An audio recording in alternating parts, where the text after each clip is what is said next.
તો દર્શક મિત્રો, સૌથી મોટા, સૌથી સાચા અને વિશ્વવિખ્યાત સમાચાર જાણવા માટે ફટાફટ ગુજરાત સમાચાર ચેનલમાં તમારું સ્વાગત છે।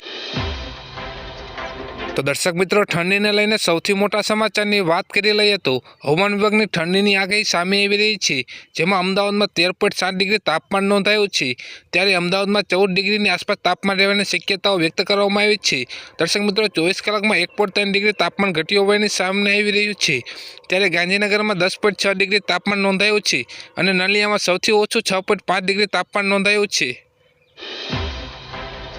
તો દર્શક મિત્રો, શાકભાજીના ભાવને લઈને સૌથી મોટા સમાચાર સામે આવી રહ્યા છે। આ દર્શક મિત્રો, શાકભાજીના ભાવમાં સિઝન પ્રમાણે નાના મોટા બદલાવો જોવા મળી રહ્યા છે। તો દર્શક મિત્રો, શિયાળામાં શાકભાજીના ભાવને લઈને વાત કરી લઈએ તો દર્શક મિત્રો, રાજકોટ માર્કેટ યાર્ડમાં લીંબુનો પ્રતિ ભાવ 600 થી 1000 રૂપિયા સુધી જોવા મળ્યો છે, જ્યારે બટાટાનો ભાવ 250 થી 600, ટમેટાનો ભાવ 240 થી 400 સુધી જોવા મળ્યો છે, જ્યારે મૂળાનો ભાવ 200 થી 400 સુધી, ગુવારનો ભાવ 1000 થી 1500 સુધી, જ્યારે દૂધીનો ભાવ 100 થી 200, કાકડીનો 750 થી 1100, વટાણાથી 800 થી 1000 ને બીટ 250 થી 430 સુધી જોવા મળ્યા છે।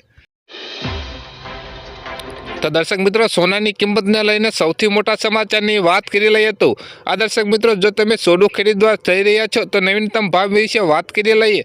આ દર્શક મિત્રો, આજે 22 કેરેટ સોનાની કિંમત પ્રતિ ગ્રામ 7110 રૂપિયા સુધી નોંધાઈ છે, જ્યારે 24 કેરેટ સોનાની કિંમત પ્રતિ ગ્રામ 7756 સુધી નોંધાઈ છે।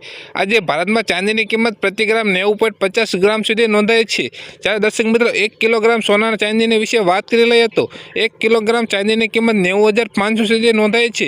આ દર્શક મિત્રો, બીજા મોટા સમાચાર જાણવા માટે અમારી ચેનલને લાઇક, શેર અને સબસ્ક્રાઇબ કરી દેજો। તો દર્શક મિત્રો, ઠંડીને લઈને સૌથી મોટા સમાચારની વાત કરી લઈએ તો પતંગ રશિયાની ઉત્તરાયણ બગડશે, માવઠાની શક્યતાઓ ગાત્રા જોજાવતા ઠંડી રહેશે। આ દર્શક મિત્રો, રાજ્યમાં લઘુત્તમ તાપમાન સામાન્ય કરતાં 2 થી 3 ડિગ્રી ઘટાડો થતાં લોકોની કાતિલ ઠંડીનો અનુભવ કરી રહ્યા છે। ઉત્તર અને ઉત્તર પૂર્વ તરફથી ફૂંકાયેલા પવનને કારણે સમગ્ર ગુજરાતમાં ઠંડીનો વધારો થાય છે। 6.5 ડિગ્રી સુધી કચ્છ નલિયા સુધી વાતાવરણ એકસરખું ઠંડુ થઈ રહી છે। ગુજરાતમાં સૌથી વધુ માઉન્ટ આબુમાં પણ પારો ગગડીને -3 ડિગ્રી પહોંચ્યો છે।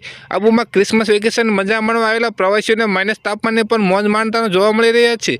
આ દર્શક મિત્રો, ઉત્તરાયણના દિવસે પણ ઠંડી ઘટવાથી ઉત્તરાયણ પ્રેમીઓને ઠંડીનો સામનો કરવો પડી શકે છે।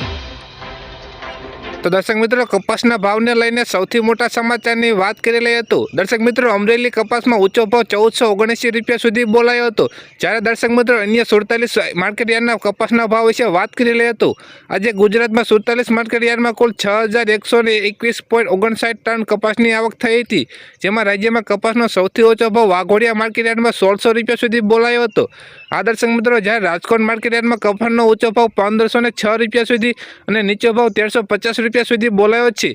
આ સિવાય વડાલીમાં 1507, બોટાદમાં 1505, ઉનાવમાં 1500, સિદ્ધપુરમાં 1498, ધંધુકામાં 1494 રૂપિયા સુધી બોલાયો છે।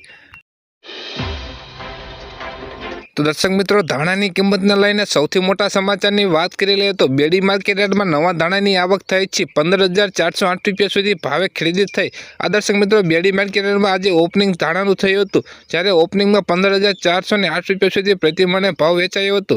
આ દર્શક મિત્રો, રાજકોટ બેડી માર્કેટ યાર્ડમાં આજે નવા ધાણાની આવક થઈ હતી, જેના મુહૂર્તમાં 15404 રૂપિયા થયા હતા, જેમાં 2 દાગીરાની હરાજી થઈ હતી। દિવાળી બાદ યાર્ડમાં નવી જાણસીની સતત આવક થઈ રહી છે। ખેડૂતોને ખુલ્લા બજારમાં સારો ભાવ પણ મળી રહ્યો હોવાની ચર્ચા યાર્ડમાં થઈ રહી છે।